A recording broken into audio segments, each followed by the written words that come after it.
ನಿಮಗೆಲ್ಲ ಹೆಣ್ಣು ಸಿಗುತ್ತದೆ ಅಂತ ಆದ್ರೆ ದೇವರ ಬಿಲ್ಲನ್ನು ಮುರಿಯುವುದಕ್ಕಾಗುತ್ತದಲ್ವಾ? ಇದು ದೇವರ ಮಿಲ್ಲು ಮುರಿದದ್ದು ತಪ್ಪು, ಅದರಿಂದ ಅಪಚಾರ ಆಗಿದೆ ಅಂತ ಒಂದು ಮದುವೆಯೂ ಆಗಬಾರದಿತ್ತು. ಇಲ್ಲಿ ನೋಡಿದ್ರೆ 4 ಮದುವೆ ಆಗಿದೆ ನೋಡಿ. ಶತ್ರುಘ್ನ ಇಲ್ಲಿದ್ದ, ಲಕ್ಷ್ಮಣ ಅಲ್ಲಿದ್ದ, ಭರತ ಇಲ್ಲಿದ್ದ. ಅದು ಆಯ್ತಾ? ನೀನು ಮಾಡಿರುವಂತಹ ಅಪರಾಧ ಒಂದಲ್ಲ ಎರಡಲ್ಲ, ಸಾಲು ಸಾಲು ಹೇಳವಲ್ಲ. ಬೇರೇನು ಅಪರಾಧ ಮಾಡಿ ಕಾಡಿನಲ್ಲಿ ಸಂಚರಿಸುವಂತಹ ಕಾಲಕ್ಕೆ ಕಾಟಕ್ಕೆ ಸಿಕ್ಕಿದ್ಲ. ಕಾಟಕ್ಕೆ ಸಿಕ್ಕಿದ್ದವು ಸ್ತ್ರೀ ಶಿಕ್ಷಾರ್ಹಳೆ ಹೊರತು ಮೆದಾರ್ಹಳಲ್ಲ. ಹೆಣ್ಣೆನ್ನುವಂತಹ ವಿಚಾರವನ್ನು ಗೊತ್ತು ಕಾಟಕ್ಕೆ ಯಾಕೆ ಬಂದೆ? ರಾಕ್ಷಸ ಜಾತಿಯಿಂದ ಬಂದೆ. ಮಾತಿಗೆ ಮಾತು ಇಲ್ಲ. ಪ್ರಶ್ನೆ ಕೇಳಿರುತ್ತಾರೆ. ಸಾಮಾನ್ಯ ಕ್ಷತ್ರಿಯರನ್ನು ಬಿಟ್ಟವ ನಾನಲ್ಲ. ಗುರುದ್ರೋಹ ಮಾಡಿ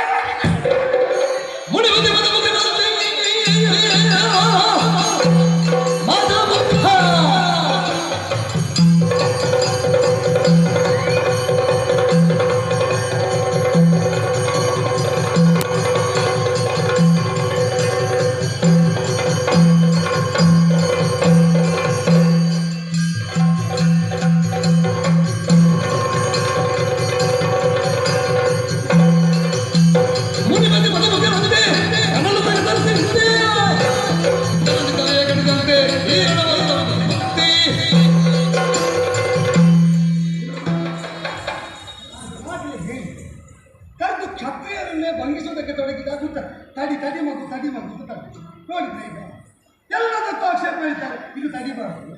ನಾನು ಅವ್ರಿಗೆ ಸರಿಯಾದ ಒಂದು ಉತ್ತರ ಹೇಳಿದೆ. ಅವರು ಮಾತಾಡುವ ಪ್ರಸಂಗ ಬಂದರೆ ನಾವು ಯಾಕೆ ಮಾತಾಡೋದು? ಹಾಗಿತ್ತು ನಮ್ಮ ಬದುಕಿನ ಪ್ರಸಂಗವನ್ನು ಹಾಳುಗಡೆ ಹೋಗಕ್ಕಿಲ್ವಲ್ಲ ಸ್ವಾಮಿ. ರೇವೇ ಕ್ಷತ್ರಿಯಾದಮ ಅಂತ ಆಕ್ಷೇಪಿಸಿ ಇದು ತನಕ ಗೌರವ ಕೊಟ್ಟೆ. ಆದ್ರೆ ಮುನಿಪತಿಯಾಗಿ ನೀವು ಮದಮುಖರಾಗಿ ಮಾತಾಡುವಾಗ ಅದೇ ನೆಲೆಯಿಂದ ಉತ್ತರಿಸಲಿಕ್ಕೆ ಬಾರದೇ ಅಲ್ಲ. ಈಗ ನಿಮ್ಮಲ್ಲೇ ಕೇಳ್ತೇನೆ, ನಾನು ಕೆಟ್ಟ ಕ್ಷತ್ರಿಯ ಅಂತ ಪ್ರಶ್ನಿಸುವುದಕ್ಕೆ ಬಂದವರು ಒಳ್ಳೆ ಬ್ರಾಹ್ಮಣರಾಗಬೇಡ. ಏನಾಗಿದೆ ಈಗ? ನಿಮ್ಮ ಬ್ರಾಹ್ಮಣ್ಯ ಎರಡೆರಡು ಕೈಯಲ್ಲಿ ಕಾಣ್ತದೆ. ಯಾಕೆ ಆಯುಧ ಹಿಡಿದಿದ್ದಾನೆ ನಿಮಗಾಗುವಾಗ ಯೋಚನೆ ಮಾಡಬೇಕು.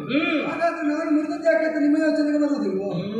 ಮತ್ತೆ ತಾಟಕ್ಕೆ ಬಂದದ್ದು ಆ ರಾಕ್ಷಸಿಯ ಪರವಾಗಿ ನೀವು ಪ್ರಶ್ನಿಸಿ ಯಾಕೆ ಕೊಂದೆ? ವಿಶ್ವಾಮಿತ್ರ ನಿಮಗೆ ಅಜ್ಜ ಅಲ್ಲ. ಅವರು ಹೇಳ್ತಾರೆ ಮಗು ಕೊಲ್ಲು ಅಂತ, ನೀವು ಬಂದು ಎಷ್ಟು ಬಂದದ್ದೇ ತಪ್ಪು ಅಂತ. ಪಾತಕಂಬ ಸದೋಷಂಬ ಪ್ರಜಾರಕ್ಷಣೆ ಕಾರಣ. ಒಂದು ಹೆಣ್ಣಾದ ರಾಕ್ಷಸಿ ಅವಳನ್ನು ಕೊಲ್ಲುವುದರಿಂದ ಪಾತಕ ಬಂದರೂ ದೋಷ ಇತ್ತು. ಪ್ರಜಾರಕ್ಷಣೆಯ ಕಾರಣದಿಂದ ಕ್ಷತ್ರಿಯನಾದವರು ಕರ್ತವ್ಯ ರಾಜಸೂಲ ರಾಜರ ಮಗನಾಗಿ ಹುಟ್ಟಿದವರಿಗೆ ಅದು ಕರ್ತವ್ಯ ಧರ್ಮ. ಒಂದು ವೇಳೆ ಪಾತಕ ಬಂದರೆ ದೋಷ ಇದ್ದು ಪ್ರಾಯಶ್ಚಿತ್ತ ಮಾಡಿಕೊ. ಕೊಲ್ಲದಿದ್ದರೆ ಜನಪದವೇ ಸಂಕಷ್ಟಕ್ಕೀಡಾಗುತ್ತದೆ. ಲೋಕದ ಕಷ್ಟವನ್ನು ನಿವಾರಿಸುವ ದೀಕ್ಷೆ ಹೊತ್ತಂತಹ ಸೂರ್ಯವಂಶೀಯರು ವ್ಯಕ್ತಿಗತವಾದ ಲಾಭ ನಷ್ಟವನ್ನು ಗಣಿಸದೆ ಕೊಂದು ಕಳೆಯಬೇಕು. ಇದು ಗುರುಗಳ ಆದೇಶ. ಗುರುಗಳ ಆದೇಶವಾದದ್ರಿಂದ ಮಾಡಿದ್ದೇನೆ. ಏನು ತಪ್ಪು ಸಮರ್ಪಕ ಉತ್ತರ ನನಗೆ. ಇವರಿಗೆ ಸರಿಯಾದ ಹೇಳಿದ್ರು ಸಮರ್ಪಕ ಇನ್ನೊಂದು ಉತ್ತರ ಉಂಟು. ಹೇಳಿದ್ರೆ ಮತ್ತೆ ನೀವು ನನ್ನನ್ನು ಬೈತೀವಿ ಇಲ್ಲ ಹೇಳಿದ ಅದು ಹೇಳಿದ್ರೆ ಮತ್ತೆ ಪ್ರಶ್ನೆ ಕೇಳಲಿಕ್ಕೆ ನನಗೆ ಖಚಿತ ಉಂಟು ಸ್ವಾಮಿ. ಏನು ಕಾಟಕೆಯನ್ನು ಬಂದದ್ದು ತಪ್ಪು ಅಲ್ವ? ತಪ್ಪೇ. ಕಾಟಕ್ಕೆ ನನಗೆ ಅಮ್ಮ ಅಲ್ಲ. ರಾಮ ಅರ್ಥ ಆಗುವುದಿಲ್ಲ ಅಂತ ಭಾವಿಸಬೇಡ. ಹೇಳಿದ್ದು ಸಾಕು. ಆಯುಧಗಳನ್ನು ಮಾಡಿದವನ ಆದ್ರೆ ಆ ಕಾಲಕ್ಕೆ ಯಾಕೆ ಕರ್ತವ್ಯವನ್ನು ಮಾಡಿದ್ದೇನೆ. ಮಾಡದಿದ್ರೆ ಪರಿಣಾಮ ಏನಾಗುತ್ತದೆ? ಧರ್ಮ ಸೂಕ್ಷ್ಮವನ್ನು ಅರಿತು ಮಾಡಿದ್ದೇನೆ ಅಂತ ಹೇಳಿದಕ್ಕೆ ಕಾಟಕ್ಕಿಂತ ದುಷ್ಟೆಗೆ ತಲೆಗಡೆಯದಿದ್ರೆ ಏನಾಗ್ತದೆ ಅಂತ ಪರಿಣಾಮ ನೋಡಿ ವಿಶ್ವಾಮಿತ್ರ ಮಾಡಿದ ಆದೇಶ. ಅದನ್ನು ಪ್ರಶ್ನಿಸ್ತೀರಾದ್ರೆ ನಿಮ್ಮೊಳಗಿರುವ ಸ್ಥೈರ್ಯ ಏನಂತ ನಾನು ಬಲ್ಲೆ. ಎದುರಾದ ಕ್ಷತ್ರಿಯರನ್ನೆಲ್ಲ ಮಡುಹಿದ ಛಾತಿ ಉಂಟಲ್ಲ, ಪ್ರಸಂಗ ಬದಲಾದೀತು. ಇದು ತನಕ ಭಾರ್ಗವಿದೆಯ. ಇನ್ನು ಈ ಪ್ರಸಂಗ ಪರಶುರಾಮ ಗರ್ವಾಪಹಾರ, ಅದು ಒಬ್ಬ ಕ್ಷತ್ರಿಯ ಬಾಲನಿಂದ ನೆನಪಿಟ್ಟುಕೊಳ್ಳಿ. ಅಷ್ಟು ಧೈರ್ಯ ನಿನಗೆ? ಹಿಡಿಯುವಂತಹ ನಾನೇ ಧನುಷನ್ನು ತಂದಿದ್ದೇನೆ. ಸಾಮಾನ್ಯ ಧನುಷನ್ನು ಪಾಲಿಸುವ ಇದು ವೈಷ್ಣವ ಧನುಷು. ಶ್ರೀಮನ್ನಾರಾಯಣ ನಮ್ಮ ಹಿರಿಯರಿಗೆ ಬಂದಿರುವಂತಹ ಧನುಷು. ನಿನ್ನಲ್ಲಿ ಅಷ್ಟು ಸಾಮರ್ಥ್ಯ ಇರುವುದೇ ಹೌದಾದ್ರೆ ಇದನ್ನು ಹೇಗೆ ಹೇಗಪ್ಪ ಅವರಿಗೆ ಕೋಪ ಬಂದದ್ದು ಇದು ಮುರಿಲಿಲ್ಲ ಅಂತ ಅದು ಮುರಿದಿದ್ದಲ್ಲ. ಅಲ್ಲಪ್ಪ, ಅವತ್ತು ಹರಿಹರರ ಕಾಳಗಕ್ಕೆ ಅಂತ 2 ಧನುಸು ಕೊಟ್ಟಿಲ್ಲ ಬ್ರಹ್ಮದೇವರು. ಒಂದು ಅಲ್ಲಿ ಜನಕವಂಶದವರಿಗೆ ಸಿಕ್ಕಿತ್ತು, ಇನ್ನೊಂದು ಇವರ ರಾಜ್ಯ ಋಷಿಕರಿಗೆ ಸಿಕ್ಕಿತ್ತು ವೈಷ್ಣವ ಧನುಸು. ನಾವು ಎತ್ತಿದ ಧನುಸೆಲ್ಲ ಮುರಿತದೆ ಅಂತ ಆಗಿದೆ. ಒಮ್ಮೆ ಎತ್ತಿ ತೋರಿಸಿಕೊಡ್ಬಲ್ಲ ಎದ್ದೇರಿಸುವುದಕ್ಕಾಗ್ತದೆ. ಅವರೇ ಲೆಕ್ಕ ಮಾಡುವುದಿಲ್ಲ, ನೀವು ಒಪ್ಪಿಗೆ ಮಾಡಿ. ಮುರಿಯುವುದಿಲ್ಲ ಅದು ಹೌದು, ಎತ್ತುವುದಕ್ಕಾಗ್ತದೆ ಅಂತ ಅವರಿಗೆ ಸಮಾಧಾನ. 2 ಬಿಲ್ಲು 2 ಜನರಿಗೆ ಕೊಟ್ಟು ಕಥೆ ಮಾಡಿ.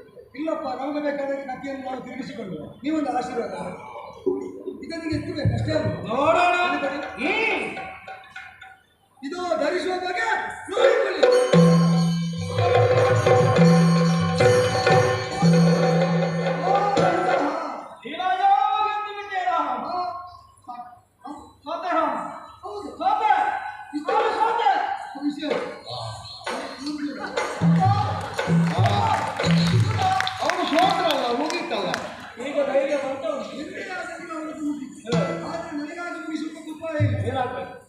ಮಾಡಿದ ಮಾತನ್ನು ಹೂಡಿಕೆ ಮಾಡಿಕೊಳ್ಳುವುದು ಲಕ್ಷ ವೇತನ ಮಾಡದೆ ಮರಳಿಸುವುದಕ್ಕಾಗುವುದಿಲ್ಲ.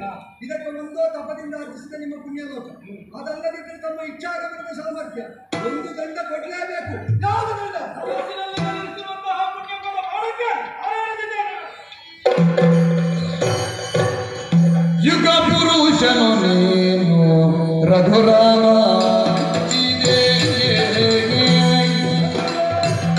ಅಗಣಿತ ಸತ್ವ ಶೋಭಿಸಿದೆಯ ಅಧಿಗಾಣಿ ಉತ್ತಮ ಕ್ಷತ್ರಿಯರುದೇ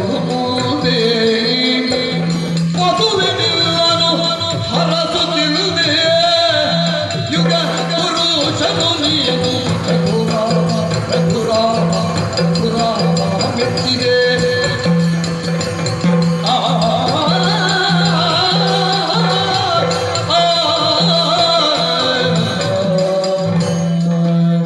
ರಘುರಾಮ ಮೆಚ್ಚಿದೆ. ನೀವು ಅದ್ಯಾಕೆ ಶೀಘ್ರ ಸ್ಮರಣೆ ಮಾಡುವುದು? ಅವರದ್ದೇ ಅವತಾರ ಅಲ್ವಾ?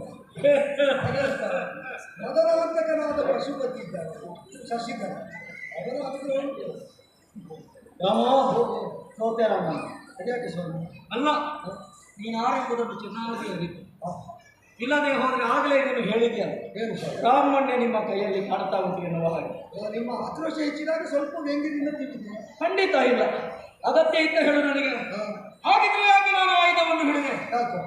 ರಕ್ಷಕನಾಗಿರುವಂತಹ ಕ್ಷತ್ರಿಯನೇ ಭಕ್ಷಕನಾದ ಸಂದರ್ಭದಲ್ಲಿ ಬ್ರಾಹ್ಮಣನು ಕೂಡ ಆಯುಧವನ್ನು ಹಿಡಿತಾನೆ ಎನ್ನುವುದನ್ನು ಲೋಕಕ್ಕೆ ತೋರಿಸಿಕೊಡುವುದಕ್ಕೆ ಬೇಕಾಗ. ಆ ಪದ್ಧತಿ ಹೌದು, ನಮ್ಮ ಮನಸ್ಸಲ್ಲಿದ್ದದ್ದು ಒಂದೇ, ಏನು ಸ್ವಾಮಿ? ಕ್ಷತ್ರಿಯರೆಲ್ಲರೂ ಕೂಡ ದುಷ್ಟರು ಎನ್ನುವ ಹಾಗೆ. ಆಹಾ. ದುಷ್ಟ ಕ್ಷತ್ರಿಯರನ್ನು ಸಂಹಾರ ಮಾಡುವುದಕ್ಕೆ ಬೇಕಾಗಿ ಒಂದಲ್ಲ ಎರಡಲ್ಲ 21 ಬಾರಿ ಪೂರ್ಣ ರಕ್ಷಣೆ ಮಾಡಿದವನ ಒಬ್ಬರಿ